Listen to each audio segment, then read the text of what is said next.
Right.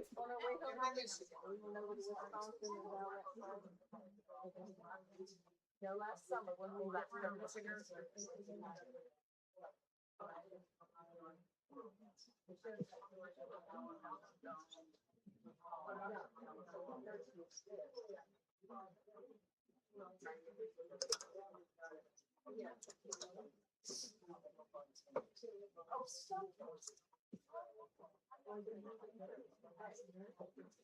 You ready? Yeah, I forgot. I need to turn this on again. It had gone off. And you probably need to turn your microphone on too. I did. That all right. I tried not to talk to anyone. All right. Good afternoon, everyone. Good noon, everyone. Thank you for being here with us today and for accommodating our change in our schedule a little bit for the month of March. We're excited today to welcome Jann in this topic. We're really excited to be able to use things like the America 250 calendar and Women's History Month to kind of bring some different ideas for presentations to everyone here. So that's really what we're doing in this year. I did want to tell you about some upcoming events. So next Wednesday, we'll have another Discovering History with Stephanie Bonak from I always bring it up on my phone, National First Ladies Library and Museum. It's very long, but she didn't pick the name, unfortunately.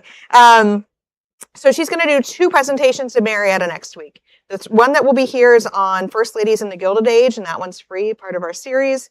The evening one is at the Castle for their food history event. And she's talking about, yes, it's St. Mary's Church. So there's tickets still available, but you have to purchase them today by 5 p.m. so that they can get their numbers into the caterer for that. And I wanted to read a little bit. Kyle and I texted this morning. For the evening one, I don't have that on there. Oh, I guess I picked up the wrong website. Anyway, but you can buy them today through 5 p.m. On the Castle's website. So that one is she talks a little bit, and then there's a course. She talks a little bit more, another course. So it's really interesting. But they're going to be serving some of the First Ladies' recipes for things. I know there's cornbread. Someone's cornbread. That's what I wanted to say. What the items were, and I don't remember what they are now. And you know what? I'm just going to take a second. I'm really sorry. It's all about the food. It's all about the food. There it is. 3-course dinner inspired by authentic historic recipes. First course is Hayes corn soup and Garfield's potato bread. The second course is Harding's chicken pot pie served with peas. And the 3 desserts are Harrison's pound cake, McKinley's whipped cream and cranberry, and Taft's salted almond cookie.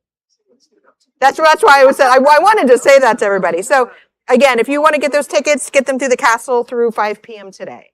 And this talk that Stephanie is giving next week, she's doing a different one here than she is from the Castle. In April, we do have 2 speakers again. On Friday, April 3rd, Bob Mergel will be back to talk about dirigibles and Ohio's dirigibles, Ohio's aircraft. He is the same. Last May, he was here to do Teddy Roosevelt. It might have been last September. He was here last year doing Teddy Roosevelt.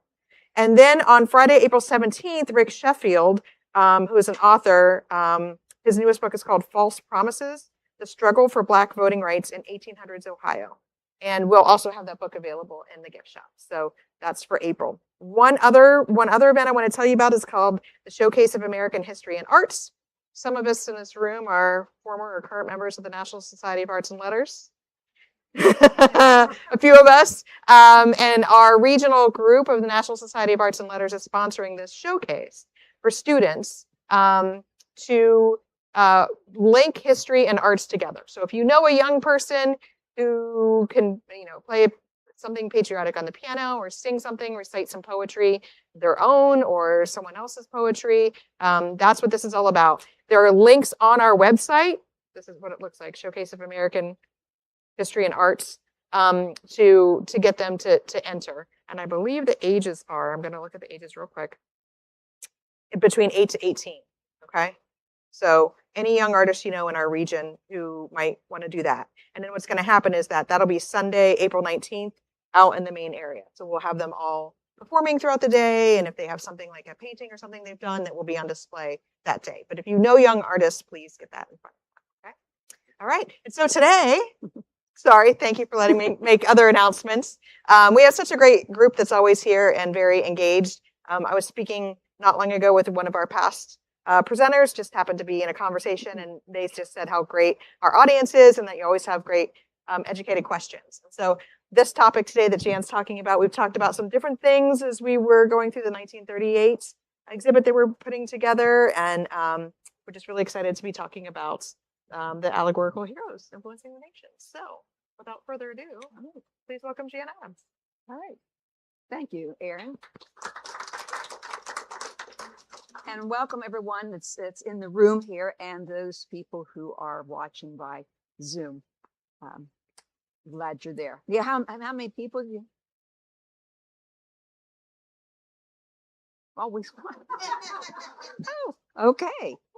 All right.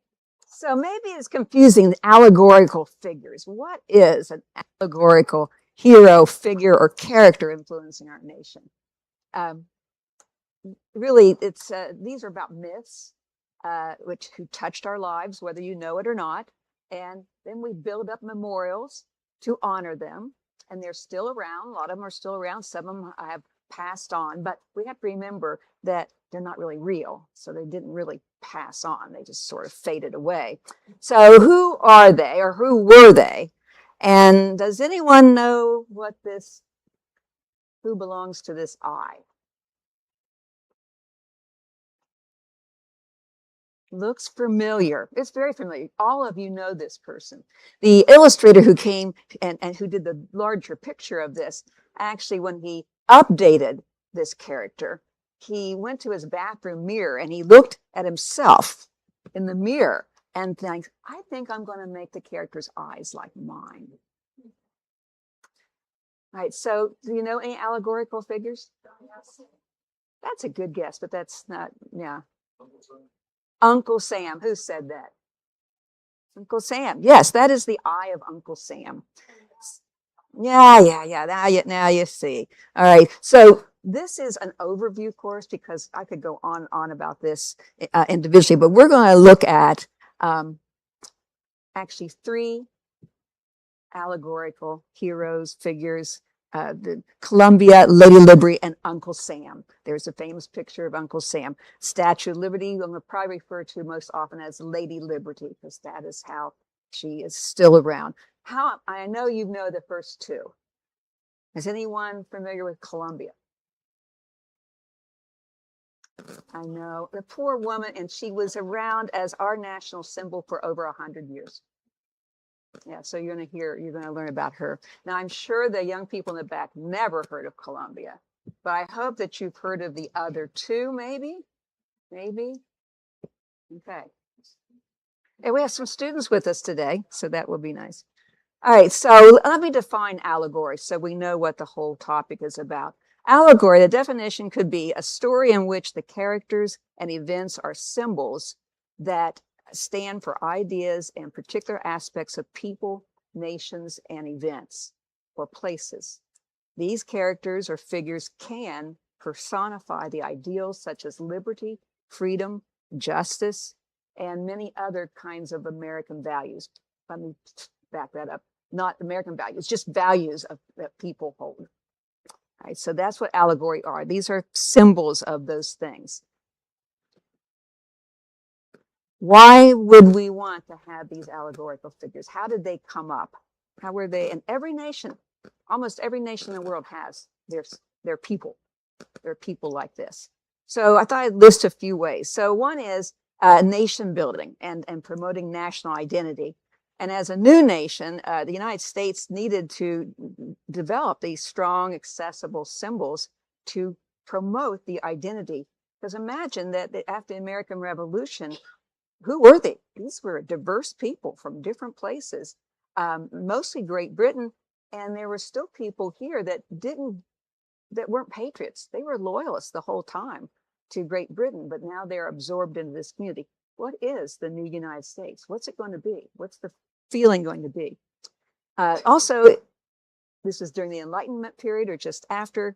they were wanting to honor the classical traditions during their modern times. So early Americans drew heavily on these characters from the Roman goddesses and gods from the classical era to build a Roman republic here. Isn't that classy? They wanted us to be a Roman republic reborn. So this connected the young nation to perceived greatness in ancient civilizations. This is how they wanted not only the people, but the world to see them.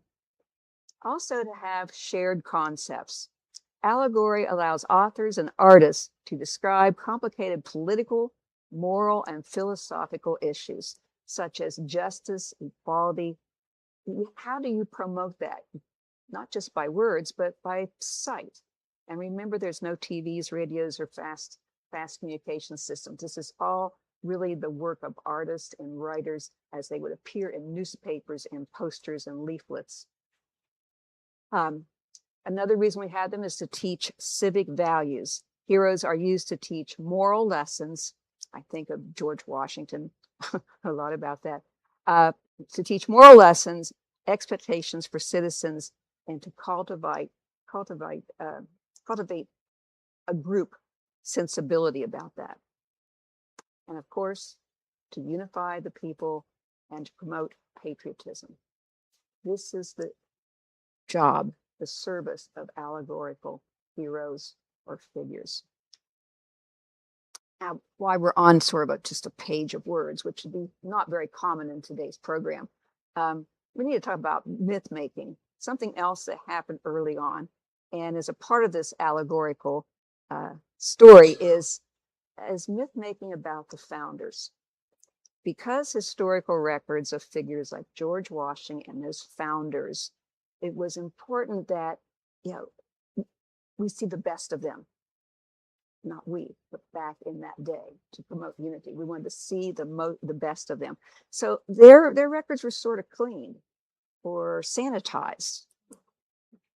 See some chuckles about that. Cleaned or sanitized. There was a reason for that. And remember, this is 18th, 19th century time period. And some of the leaders were elevated almost to demigods. And I think of George Washington mostly about that. And I'm going to include him as an allegorical figure, even though he's real. I also want to talk at the beginning here about the word propaganda. You might have a feeling that comes to you when I say propaganda. These allegorical figures were all about propaganda. So let me give you a definition. I'm going to read a definition because some of you might have is propaganda, that word, is it negative or is it positive? Can it be both? So propaganda, here's from Britannica, is more or less the systematic effort to manipulate other people's beliefs, attitudes, or action by means of symbols such as words, gestures, banners, monuments, insignia, coins, etc. We have those on all of those things. In our case today, we could add through allegorical figures, since we're studying those. People who do propaganda have a specific goal. To achieve these, they deliberately select facts, arguments, and displays of symbols and present them in ways they think will have the most effect on the public. To maximize effect, they may omit or distort pertinent facts or simply lie. And they may try to divert the attention of the people they are trying to sway from everything but their own agenda. This is just what that is and has always been. So propaganda can be seen as positive or negative. People have to be, here's the job, people have to be vigilant and to discern the difference. This is not just now, this is through centuries and centuries. This is a human thing. And you have spread your own propaganda as well when you're trying to convince someone of something. You're trying to sway them. Now, I'm not saying that you've lied or distorted the truth necessarily, but anytime you're trying to sway someone of something, that's a type of propaganda. You're making it bigger than life. All right, so just keep that in mind as we do this. And these three characters and other allegorical figures, they are not owned by anyone. The government does not own Uncle Sam. No one does. So anyone can take these figures and do anything with them. For example, I forgot. See the picture of Columbia? I meant not really to use that picture here because at the very bottom, she's standing on like the earth and it says Columbia Brewing Company. Didn't see that. So I'm pointing that out just because after I saw that, oh, well, that's a good thing to point out. Anybody could use these symbols. And there's also a gender displacement about these. Most often they were women. And you can think about why that was. Maybe there was that nurturer, that mother likeness, that lead the nation, lead these values. Oh, you can trust her, that sort of thing might be the reason. Plus, even though there were Roman gods, the goddesses, there were a lot of those. That's what's used. That's the basis of most of the statues we have in the country. So it's 18th, 19th century. As I said, all countries have this. In the United Kingdom, it was Britannia. That was their allegorical character, and you'll see her today. In Germany, had Germania. All the countries have this. The one you might recognize is for Russia, Mother Russia. I've heard that term before. Mother Russia was their iconic, or is their iconic person, represents homeland and protection. So we're not the only ones using those. But let's go to the beginning. How did this all get started? Take a look at that map. I love that map.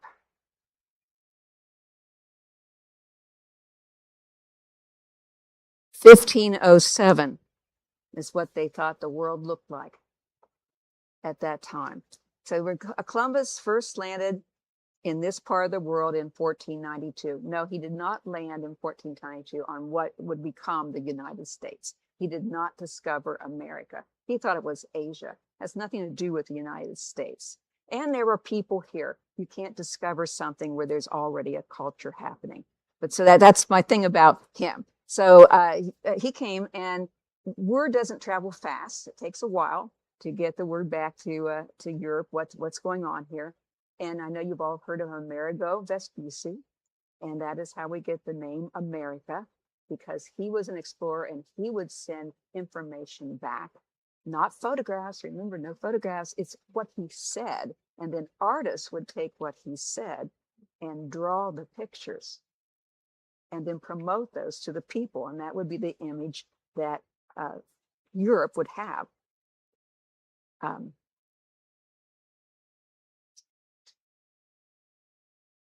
So the shape of the continent and the nature of its inhabitants were uncertain. European explorers and traders and missionaries were the ones who brought the descriptions of the New World for artists to depict and intellectuals to explain those strange plants, the strange animals, the strange humans, and unfamiliar cultures. An artist created a figure of a woman to represent the entire Western Hemisphere. So this took decades to say this is a different place. So in 1507, this German cartographer thought that the Western Hemisphere was just that sliver over there that you see on the edge of the map.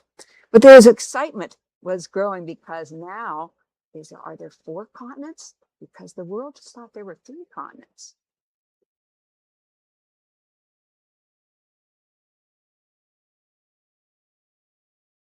All right, this is what they were taking back to Europe. Amerigo Vespucci. This picture is called "Americans Awakens a Sleeping America" in 1570. This is what went back to Europe.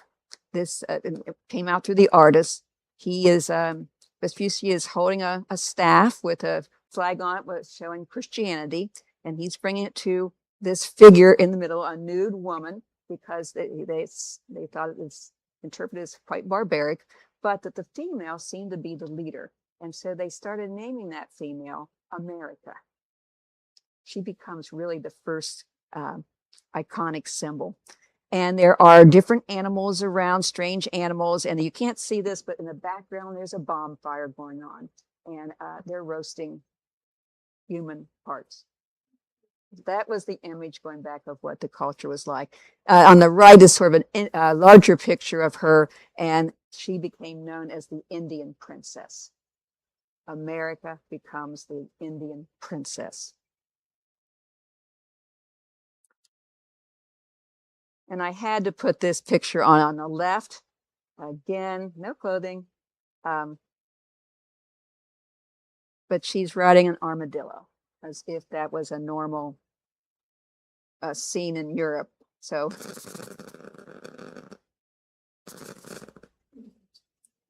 they decide, okay, there's a fourth continent, so we're going to make an image of that woman in the fourth continent. So by 1760, this is a porcelain. I would love to see them in person. They look so beautiful, just the colors and things. So they said, okay, America looks like this woman, and she's holding a parrot. That is so unusual. She's sitting on an alligator or crocodile. That's what they do over there in the Americas, and holding a cornucopia full of produce. They were really thrilled with all the strange fruits and vegetables here. And that later becomes what's called a Columbian Triangle, I think it's called, in trade. So this porcelain figure joins the others that were at the time. And here is all of the female icons from Asia, Europe, Africa, and America. I want you to remember that picture. I want you to remember how highly this was that there were these four continents. That'll come up later. It was so important that even by 1907, this idea is still hanging around, because I'm jumping through time here. In 1907, installed outside the Alexander Hamilton U.S. Custom House in New York City are 4 statues, and it's the statues of each of these women from each of the 4 continents, still being honored and respected. And in this statue, over her right shoulder is an Indian, an indigenous person here. It's in headdress. So it's moving along, and now she has had clothes on too. So things keep evolving through time. The personifications change.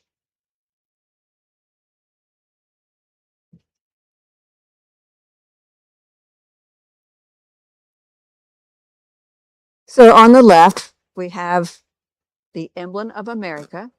It's looking a little classier now.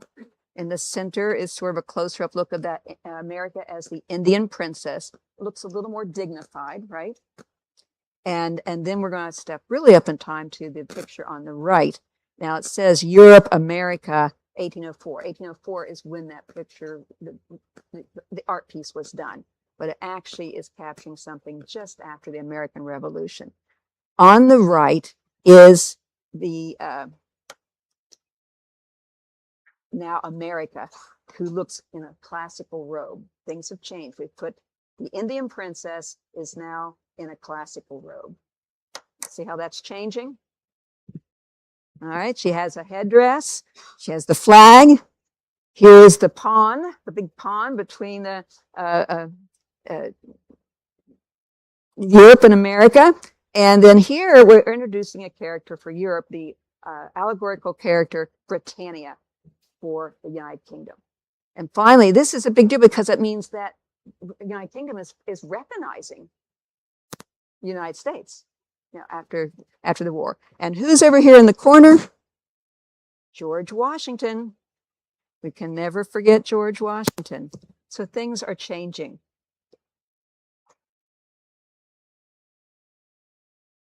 And a lot of the change is going to happen with this woman. Recognize her? Phyllis Wheatley, you certainly studied her someplace in school. The American poet.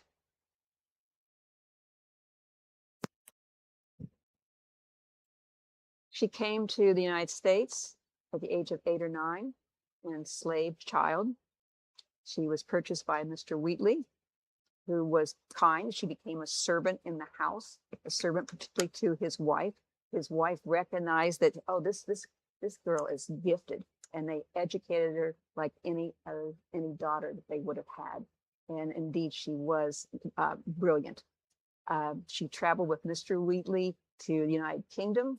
I don't remember what the reason was, but she's about 20 years old by that time. And her eyes were widened about, life in another place.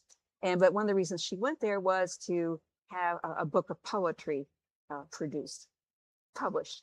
And that was going to be done in the United Kingdom. She met Benjamin Franklin while she was there. I mean, so she's, so when returning to Boston, she was emancipated by her enslaver in 1774, just in time for the copies of her book to arrive. This picture, which is sort of iconic of her, was in one of those books that she wrote. So she realized that, okay, she wanted that the Africans that were here in the United States were going to side with the patriots, the rebelling patriots for the American Revolution. So she thought, what can I do? Well, I can write because I'm a writer. So what she does is she writes a letter to George Washington, and she includes in that letter a poem. And it's probably one of the first times ever in North America that the word Columbia has been in print. And so on the screen there, I just put in the opening lines. It says Celestial Choir. That would be the citizens. Okay. She's speaking to Celestial Choir. Enthroned in realms of light, Columbia's scenes of glories tolls I write. So she opens it up with introducing Columbia. By the closing lines, proceed, great chief, meaning Washington, with virtue on the side, by every action let goddess guide, a crown, a mansion, a throne that shines with gold unfading, Washington be thine. Washington was elevated to Columbia's standards.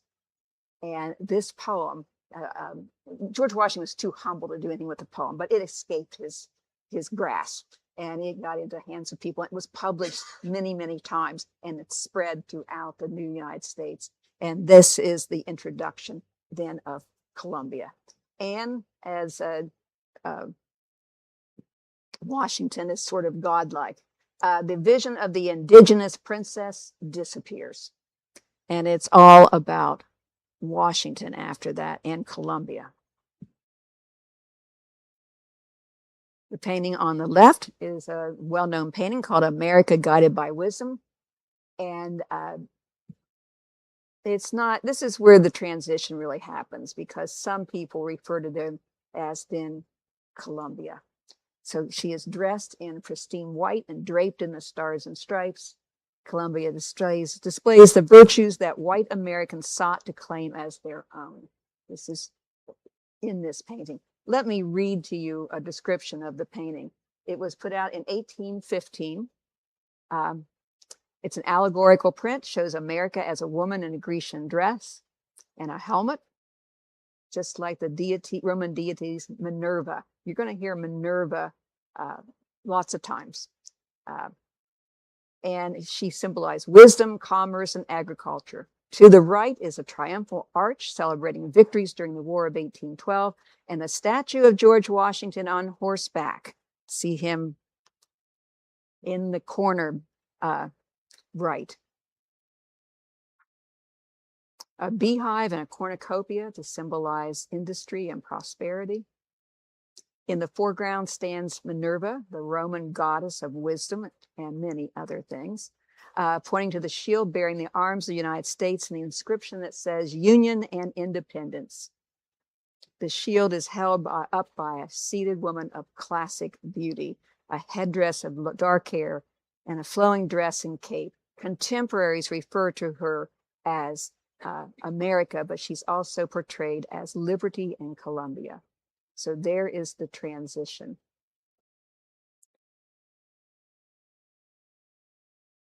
On the right is a picture of Columbia then meeting Britannia. Again, this connection with the United Kingdom that we are accepted. And George Washington, another famous painting here called Washington surrendering his commission. Who does he surrender his commission to? Columbia. This allegorical painting depicts Washington resigning his commission as commander-in-chief of the Continental Army in 1783. The central panel, Washington is depicted laying his commission at the feet of Columbia, who is seated on her throne with a sword. Does that elevate her? Opposite Washington is a female figure representing Maryland, not the state, but a goddess. Behind her is the goddess of war, is seen with a sword, and then there's the goddess of resistance of oppression. So he's in very good company, but it just shows an order to how esteemed Columbia is, and Washington. By the middle of the 1800s, we're going to jump ahead for a minute. This is in the rotunda of the State House, U.S. State House in Washington, D.C. And on the right, you notice Washington is sitting on a cloud. Sitting on a cloud next to cherubs and goddesses. And below that is Columbia, fiercely defending anyone who's coming to get the esteemed President Washington. On the left-hand side, just sort of go back, is a recognition of that we come from the Indian princess in Columbia, because they are also in the State House, and they have their arms resting on a shield. Do you see that? Whose picture is in the middle of the shield? Washington. It's crazy. Anyway, I just wanted to bring that in, that this was carried on. All right, so Columbia is officially now an American goddess. It's official. All eyes are on her. Starting in the late 17th century and lasting up until World War I, Columbia served as the inspiration for the nation's capital, thus District of Columbia, and many things named Columbia, a variety of institutions and landmarks. Columbia becomes featured prominently in political cartoons and propaganda, especially during the 1800s and early 1900s, where she is portrayed as a nurturing caregiver and an advocate of American values. So that all seems very nice, doesn't it? And then comes Brother Jonathan.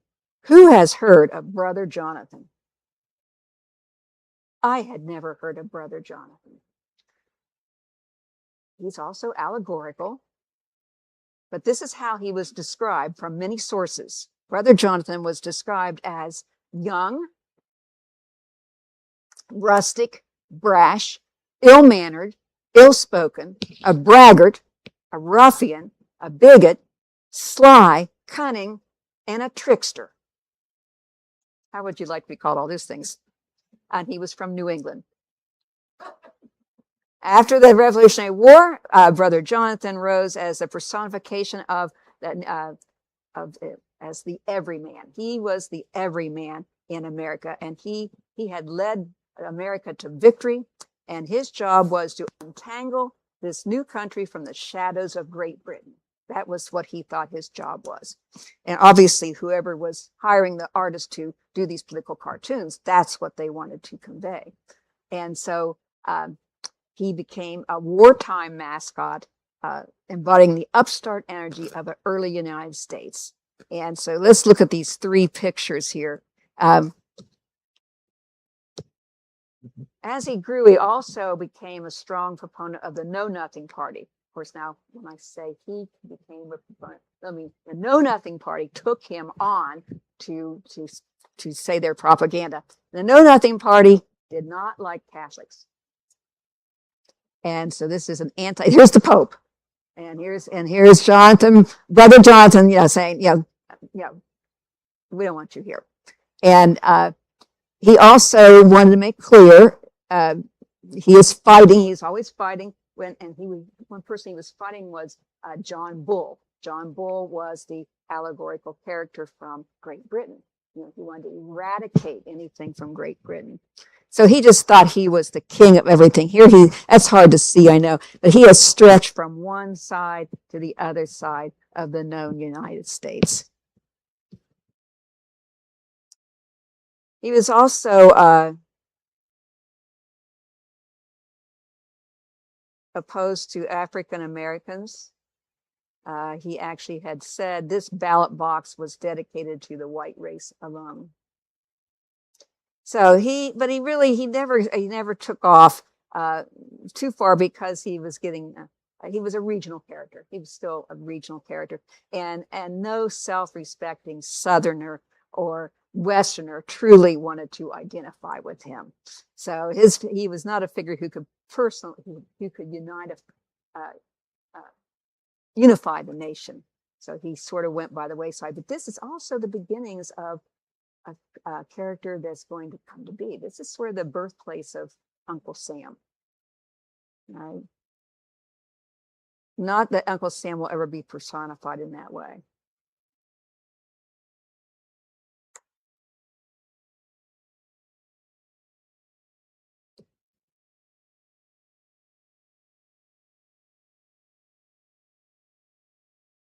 All right, so let's go to the Civil War.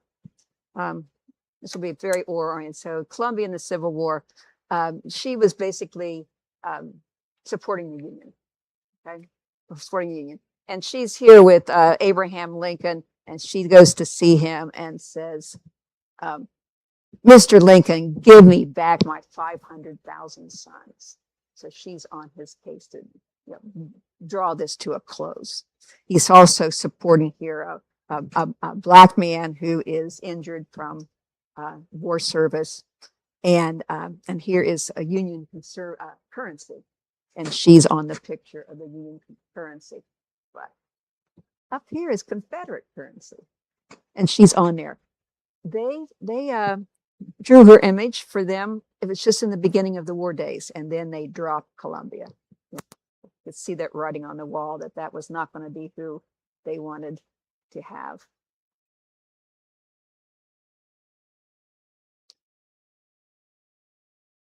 All right, I have too many things I'm operating here. I forgot to. Okay. Uncle Sam enters the mythology. He sort of doesn't quite look like Uncle Sam yet, does he? But he's evolving. And it is from 1844, and in the center cartoon is 1860, and 1872 is the other one. So he's evolving during this time. And he was Thomas Nast was the cartoonist who helped evolve him. And during the Civil War, he evolved into the visual icon, not necessarily of values, but of the U.S. government. He did everything about the federal government. That's what his thing was. Nast added the goatee to Uncle Sam during that time, and he also added the Star-Spangled Suit to represent the Union. And he also made him look a little bit like Abraham Lincoln. He wanted to bridge that gap between that Brother Jonathan and a new modern Uncle Sam. And I should say, I could give more to this, but I'm not going to. Where did that picture, that image of Uncle Sam come from? It came from a man named Samuel Wilson in 1812. He was a meat packer, and he gave meat to soldiers. He helped supply the federal government meat. Anyway, I guess he was endearing, and that's sort of where and he was nicknamed Uncle Sam by people, and that's sort of, it grew from that. All right, so we have Columbia strong, we have Uncle Sam coming into being, And we have someone else coming into being. Lady Liberty. You know, that statue is really called Liberty Lightning the World. We just say the Statue of Liberty, but she's Lady Liberty. That comes from the goddess Liberatus.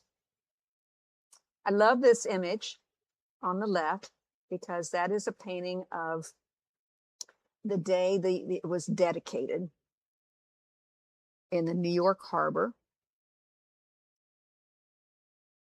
The New York Harbor and the streets of the city were flooded with people and bands and boats. A delegation of U.S. and French dignitaries joined on the island for dedicating the monument. Space was limited, of course.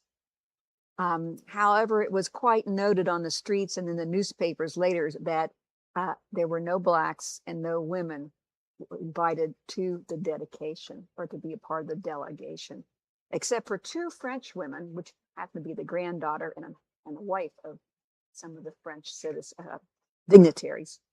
Now, this is really ironic since the statue is a woman. And the statue had, it was about freedom and liberty, but we don't really think about it. It was the second important thing about that statue was it was a celebration of abolition in the United States. The French were excited that slavery was over in the United States.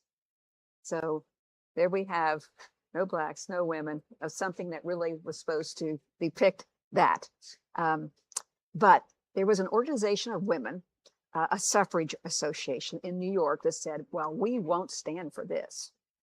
And so they intended to go to that dedication. So they rented a barge. It had been a cattle barge, shipping cattle. And the person who had it said, we will have that cleaned off for you ladies, for you to use. Well, you can see where this is going. There was no cleaning off of the cattle barge. They stepped on in the middle of the dung and the hay and the smell because they were not going to let that deter them.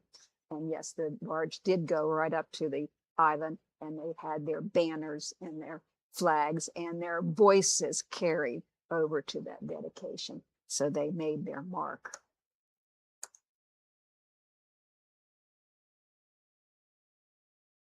So let's look more closely at the elements, the symbolic elements of that statue. And by the way, the French gave us the statue, but they didn't give us the base. The base is a whole nother story. That was up to the United States to do, but that would be a long story. But anyway, it got done.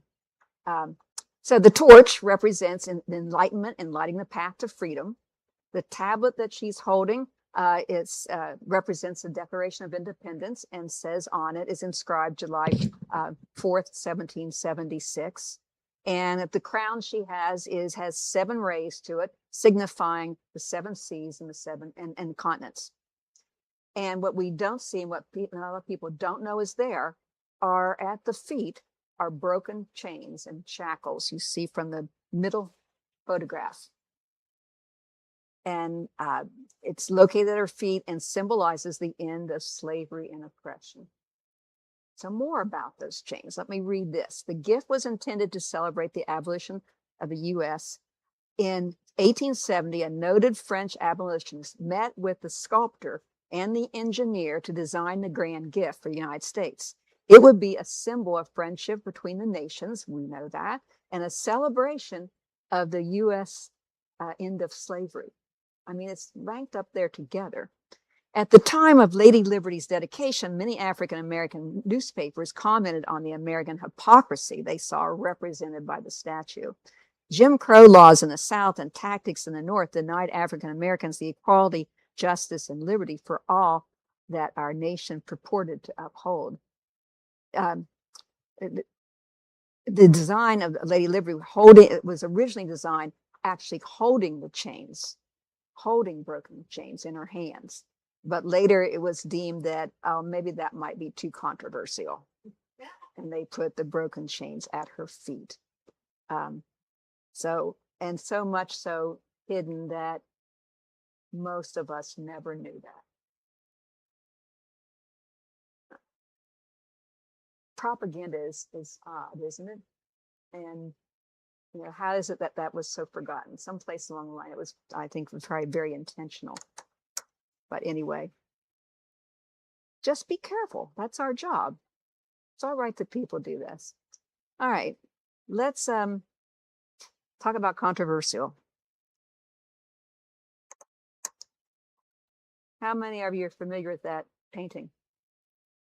I just sort of like, no, raise your hand. How many are familiar with that painting? Okay, not very many people.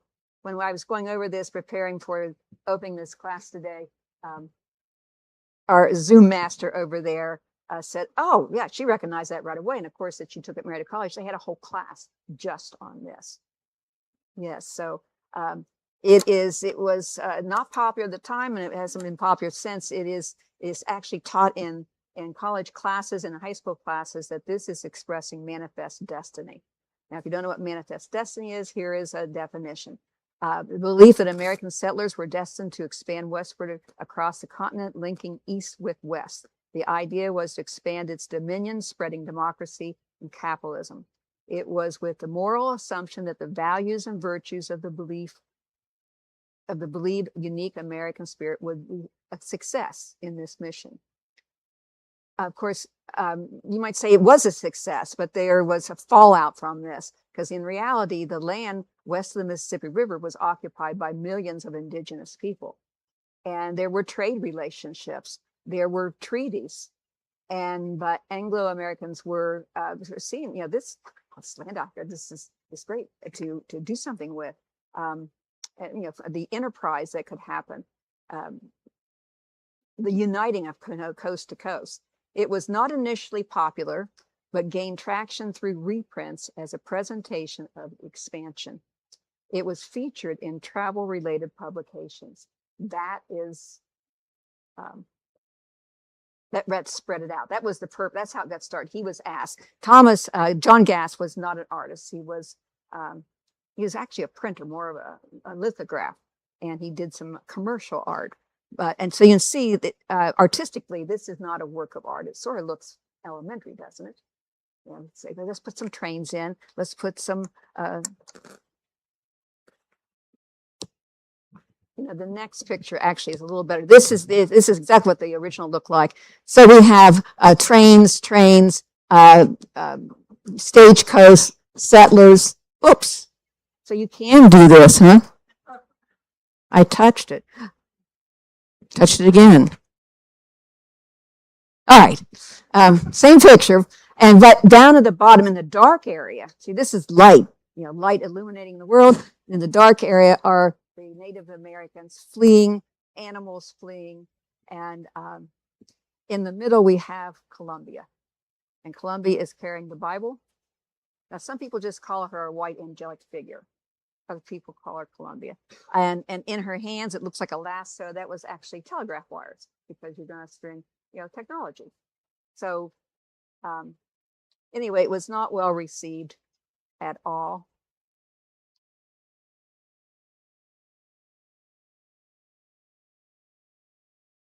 But it was tempting, wasn't it? It was romanticizing the American dream, living by one's wits, surviving the wild, the mythical. The land was vast, it was broad, the mountains were higher, the deserts are drier, wild and untamed creatures, full of opportunity and dreams, cowboys and Indians, wagon trains, laws and order. That sounds exciting, doesn't it? But there was a cost to that. Anyway, so it's sort of is a lasting example of manifest destiny, and sort of went by the wayside, except in classes. Except it came to my attention this past summer. Here is a sort of a better, clearer version of it, cleaned up. This was presented on the Department of Homeland Security's Facebook page in July with the title, "A Heritage to be Proud of, a Homeland Worth Defending." And so that was in the news a lot. And so I thought, well, I need to know more about this. So you can go to the Facebook page and see that. And I went and I read, just tons of comments were given about that, and a lot of questions. Why is that happening? But anyway, just need to bring that up. I'm talking about Columbia here. So this did not help Columbia as a nurturer, as it turned out.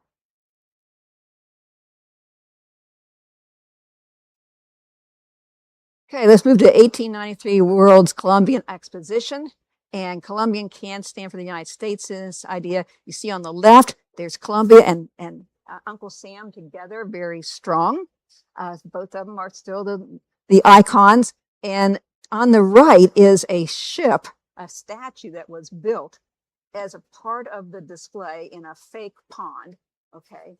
And this is the ship of Columbia. It's called Columbia in her grand barge of state, and she sits in a chair at the top, so she's still queen.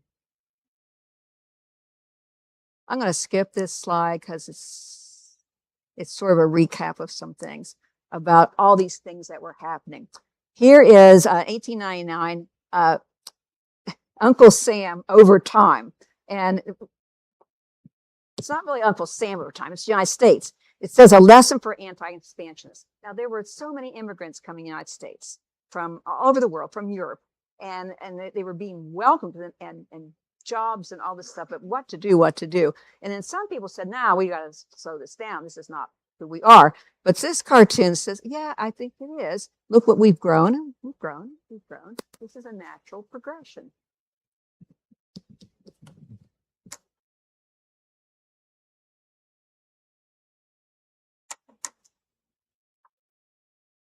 We're moving on to 1912. I love that the picture on the right, which was called Toll of the Sea, has two women in mourning, and that is Columbia and Britannia from the United Kingdom. Okay, and they're in mourning jointly over the sinking of the Titanic, and saying, "Oh, this is just such an awful, awful thing to happen." So it was sort of nice to see the two of them mourning together for a shared tragedy. So I got my magnifying glass out, and I looked at what it said under the Toll of the Sea, under the picture. And one of the lines said, dedicated to the memory of the brave men who went down in the Titanic. I've seen the movie. And so I looked up, well, how many women did Anyway, so the majority of the fatalities of women, of course, were from steerage, the third class. I think we probably know that. It was first class first, and some of them were trapped below deck. Some of them, the wives decided to stay with their husbands, go down with the ship. But in the end, approximately 110 women, passengers, and crew perished at the Titanic.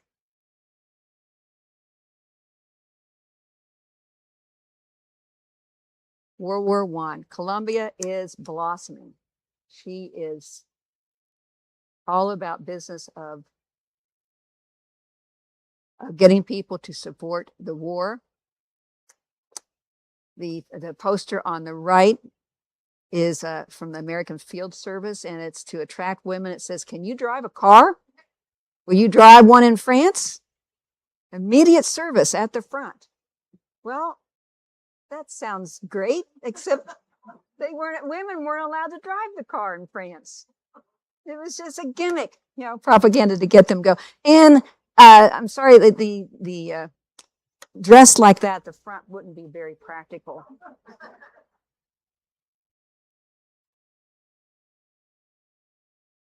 Columbia, forever as the nurturer. The poster on the right is her encouraging people to fix the Victory Gardens. And on the right is to join the Red Cross, which a lot of women did. That was the beginning of Red Cross. There's a lot of history about that in Marietta. And here's the idealized nurse is depicted alongside Lady Columbia in this fundraising poster. Of course, this nurse did not really dress like this to do her very dirty, awful job of treating wounded in the field. And that picture actually, I say Nurse Julia Simpson, there was a real person that the artist used.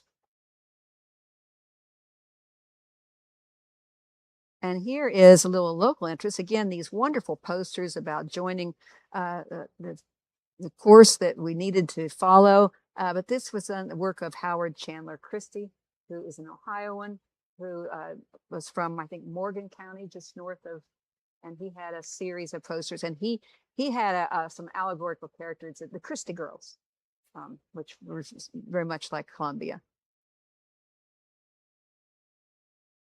And there we have the most iconic poster of Uncle Sam is in the center, and it started in 1916, 17, 18. And that is what's stuck. It's really stuck for all those years since. And so in this picture, we see Uncle Sam on the left one. He is side by side with Britannia. Now he taking her arm from Great Britain.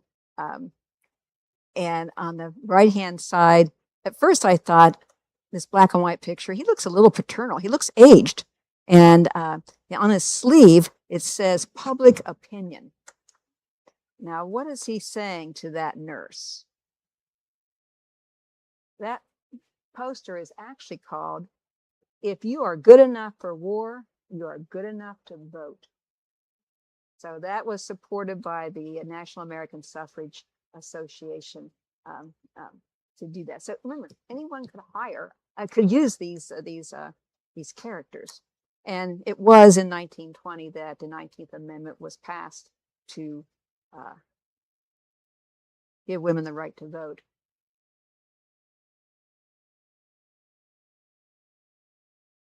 All right, I find this a sort of a sad grouping of pictures because this is where Columbia becomes forgotten at the end of World War I.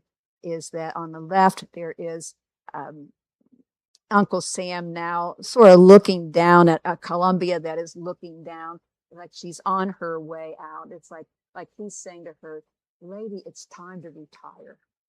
It's been over 100 years. I'll take over. Don't worry." And then on the right-hand side, Columbia looking towards Lady Liberty. She sees that Lady Liberty becomes very, very popular. And so she's on her way out. But she won't be forgotten. Now, I didn't mean for this big white triangle to be there. What it means is we could play this song if we wanted to, but I wanted to point out, and you can go home and YouTube Hail Columbia. Hail Columbia was an unofficial national anthem from 1789 to 1931 before the Star Spangled Banner came in. So go home and YouTube this and play it. And she's not forgotten in motion pictures. I'm sorry that is a little fuzzy there. That is Columbia. This was in 1924 when the company started, and there's been several revisions of that picture, but basically that is it. The picture on the right is a modern picture, the most of the author, a photo shoot to create that image for Columbia Pictures. And then the women just don't get forgotten. Columbia may get forgotten, but it is still here. A few weeks ago, I was in this room and someone talked about the person getting the Medal of Honor. And I was sitting right up here. I thought, I bet there's a woman on that. And so I went home and looked at these, and it says that starting from the left, the Medal of Honor for the U.S. Army depicts the head of Minerva. And I said that word before. Minerva was a Roman goddess of, get this, wisdom, justice, law, victory, arts, trade, strategy. She was a goddess of warfare and of strategic warfare. So she fits in every place. She's like the home base of all the goddesses that are shown. And the center one is the Navy medal. It shows a scene of Minerva doing battle with a goddess of discord. And the one on the right is the U.S. Air Force, depicts a Statue of Liberty, which we'll see more and more of there. So, and then I was watching the Super Bowl game. And it came time for the coin toss. And I thought, I bet there's a woman on there. And indeed, the Super Bowl coin is not really a coin, but rather a small silver medal. And it's the National Football League medal is a modern restrike of the Veritas, which comes from the English word, which forms the English word liberty. And it was first made in 1782 to celebrate Americans' victory in the Revolutionary War. And on the front of it, it shows the allegorical figure of liberty. and on the back, a battle scene. So the picture on the right are the original ones, which are held in the Smithsonian. And then you too can order your Super Bowl coin and case. All right, let's go to yet another war. And now Uncle Sam has full command of this scene, and he's on all of the posters. And I thought it was interesting, the one that says, I want you, FDR, stay, finish the job. That's interesting for lots of reasons. He also was inspiring people to do war bonds. But we do have this Rosie the Riveter pipe up. She wasn't really... it was just two ways of persuading all Americans to participate. So she was not a single real person, but rather an allegorical icon representing the nearly 6 million American women who entered the workforce during World War II. While fictionalized, the image was inspired by a real life woman, and her name was Naomi Parker Fraley, who didn't know until around the early 2000s that she was the person that was was part of that image of the "We Can Do It" girl, and she was at some conference. And what's amusing is her picture is here on the right of her working in the working her job.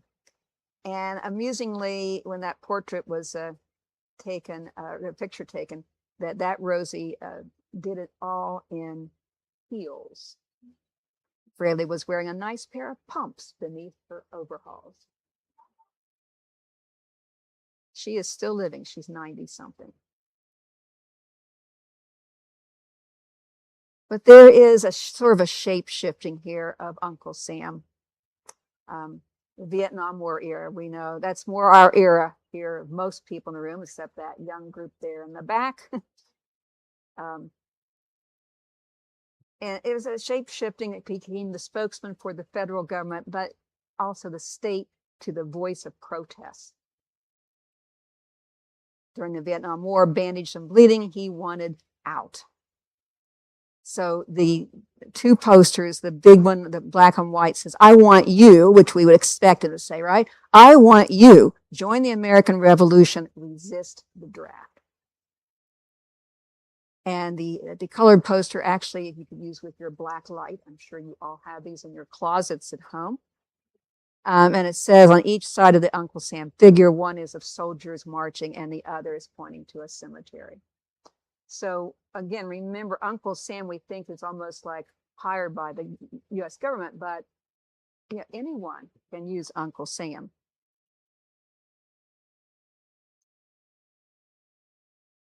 In more recent years, the picture on the left is the anniversary of 9/11 in 2018. It was Uncle Sam's Longest War. That's the name of that 6-part political cartoon, and it shows the number dead, the number wounded, the money it's taken. You know, obviously it's sort of like an anti, you know, what do we do this for? I don't know. You take it yourself, however you want to depict that. And then on the right, in August of 2025, here's Uncle Sam. He has patches on his knees. Maybe he's getting tired. I don't know. So I hadn't seen him for quite a while. And so America needs you. Join ICE now. So maybe the American government is birthing that icon. And all this time as I'm doing this, over weeks and weeks, I think, you know, is Uncle Sam, is he on his way out now? And then I found this. This is the Upright Citizens Brigade Theater. It's a theater company in California.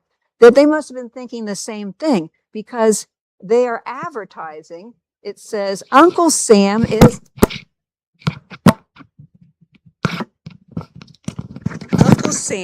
over it, but per his contract, he needs to find a replacement. Which patriotic characters will be chopped and who will win and represent the United States, the US of A, like in parades and stuff. So will there be someone else that comes along? I don't think superheroes are going to do that because they're not even from this planet. So,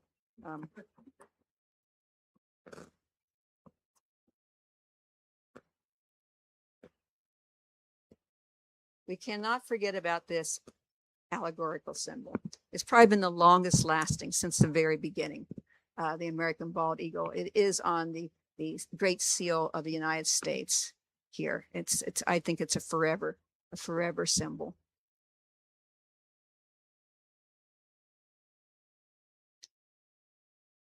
Now I'm going to end with maybe 5 slides of getting a little closer to home, getting to the monument part. We are finished with those symbols of Uncle Sam and Columbianos. Lady Justice is not something you just find in the United States. It's all over the world, and she looks just the same. The lady with the scales of justice, and I've seen some from like Hong Kong. She's every place. We don't have a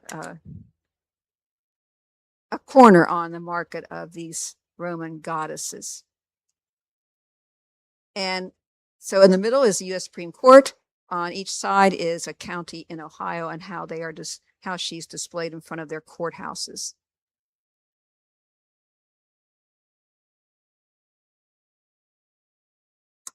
The Peace Monument. I didn't expect this to have such a story. I just like the idea of the Peace Monument.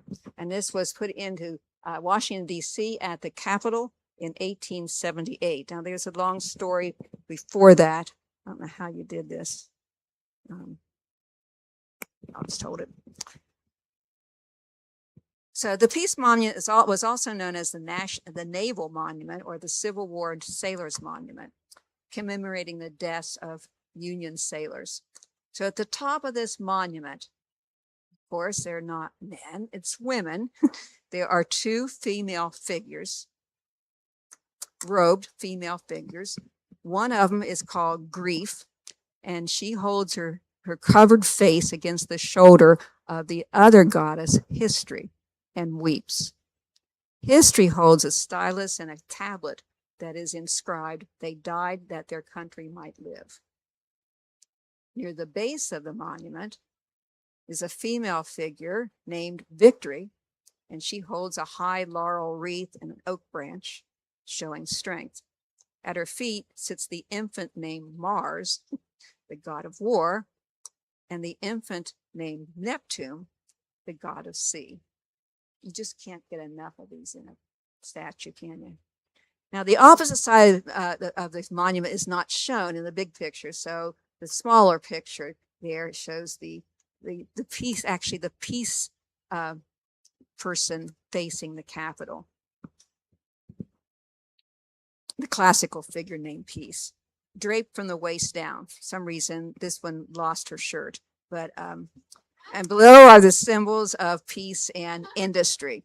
And also present is the cornucopia. Remember from the very beginning, this is a land of plenty, is also there. So this is the Peace Monument, and it has been used and used and used. And under further investigation, I was like, wow, this was the gathering place for protests during the Vietnam War. It was the gathering place for protests during the 3 Mile Island accident. It was the gathering place in protests for the murder of George Floyd, and perhaps others. And so this time it would be climbed on. People would be climbing on it. They'd be putting flags on it. This has sustained a lot of damage, not just from that, but it was made out of marble that wasn't supposed to be outside. It wasn't going to hold up. So there's been constant rework on this statue because of that. And then people climbing on it. But there it is. I need to add this too, because I didn't know what to think of this. It was also the site where the rioters gathered before the January 6th United States Capitol attack. And then a couple of weeks after that, it had in front of it flowers and flags were left after the death of a United States Capitol police officer that died 2 weeks later, I think, from a stroke from that. So it holds a lot of energy to it.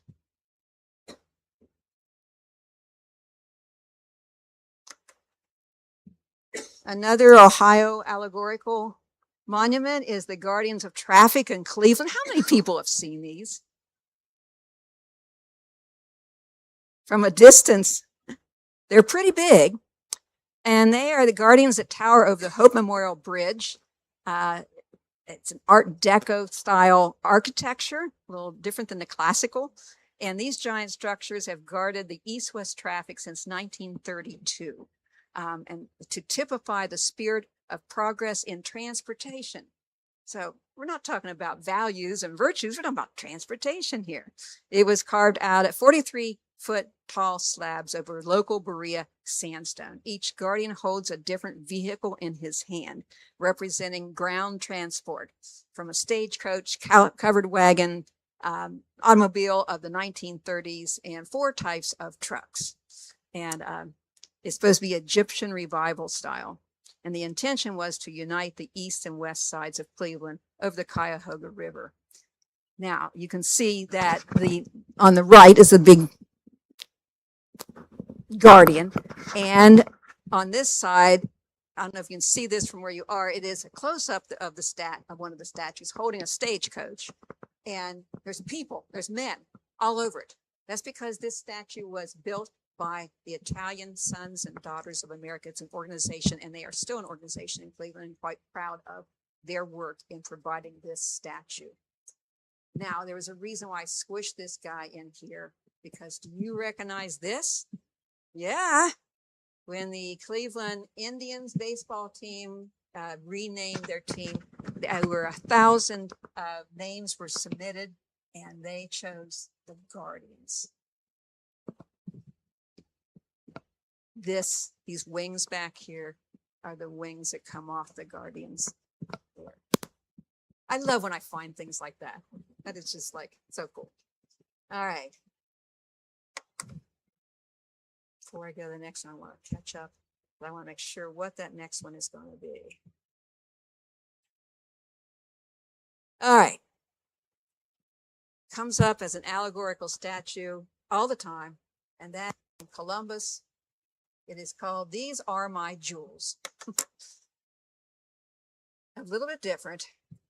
These Are My Jewels were originally, the statue was originally at the Chicago's Fair in 1893, which I mentioned earlier, the World's Exposition, Columbian World Exposition, and this statue was there. It then found its way to Ohio and to Columbus. But the story of this is from this painting in 1779, "These Are My Jewels." Before I read that, let me read what the statue is really about. Using a female figure to represent the state's devotion to its leaders. Cornelia is the name of the woman on top. She gazes down at 7 native men, 3 of whom were U.S. presidents. The figure at the top is wealthy and respected Roman woman. Cornelia was a respected and wealthy Roman woman whose sons were prominent in military action and politics. So here is the story that goes with the painting. Cornelia was visited by several friends who took delight in showing her all their new and expensive garments and their elaborate jewelry. And after each woman had taken their turn at being complimented, they asked their hostess, Cornelia, where her fine things were. She left the room and came back with her children, and she said, "These are my jewels." So it's to honor these statesmen from the country, but it's also using that allegorical figure to explain all that. Next, and almost last allegorical site in Ohio, not that we're going to do today. It comes up every time I search this.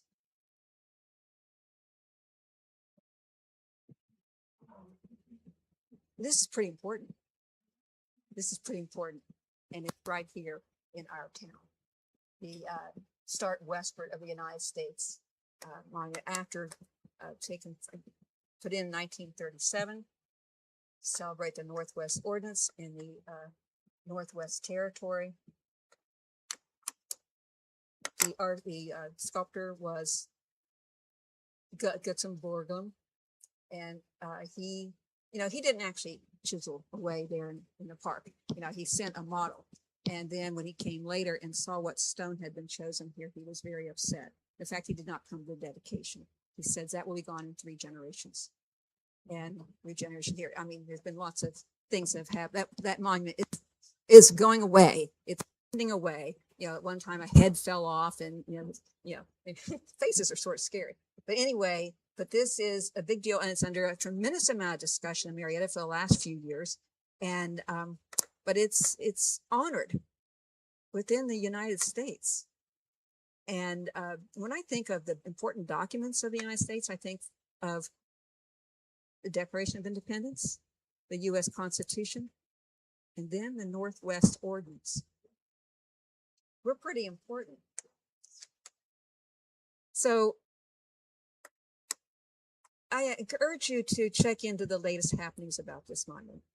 And it's been in the papers, maybe some of you know, because last week there was an action within the city council that is changing something. There was a group that did all the work and worked with Ohio History Connection to make this into bronze.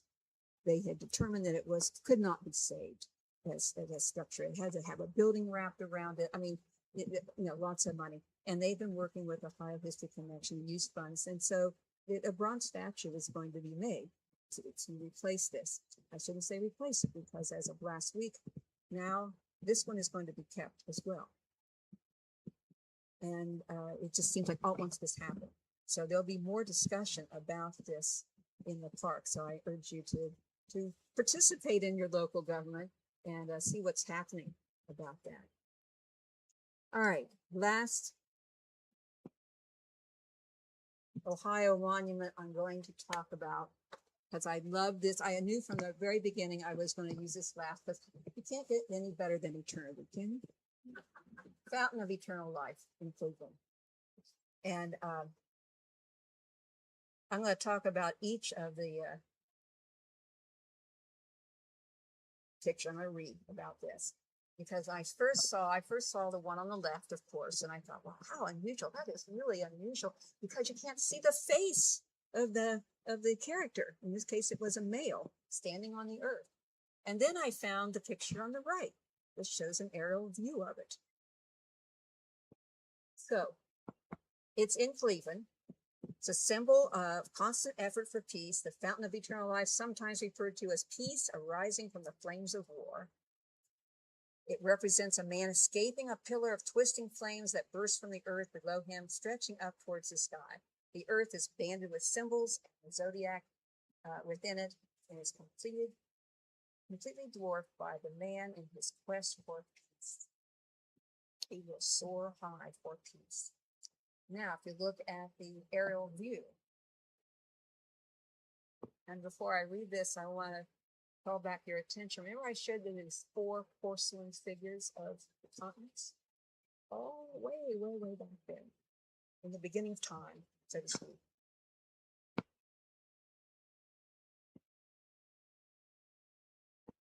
For the aerial view one, it says, in the circular fountain pool, there are 4 granite slabs, each representing a different geographical area. Europe's section shows a reclining figure, nude, caressing 2 dogs that growl in a nearby fawn. Now you can't really see that. You just see those 4 slabs down there, right? But they represent Europe.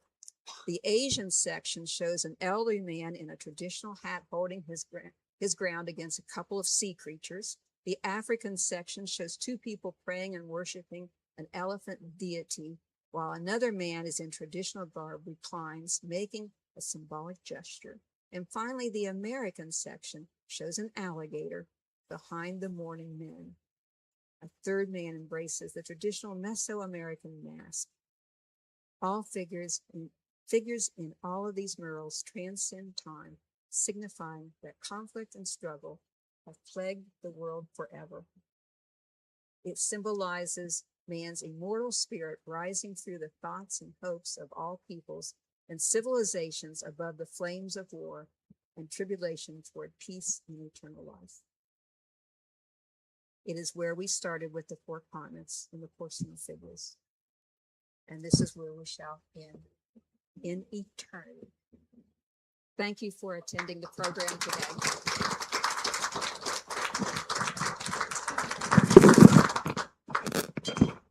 So I know I've gone over the usual amount of time by a bit, so you're welcome to leave, or if you want to chat, you come up and chat to me. That would be fine.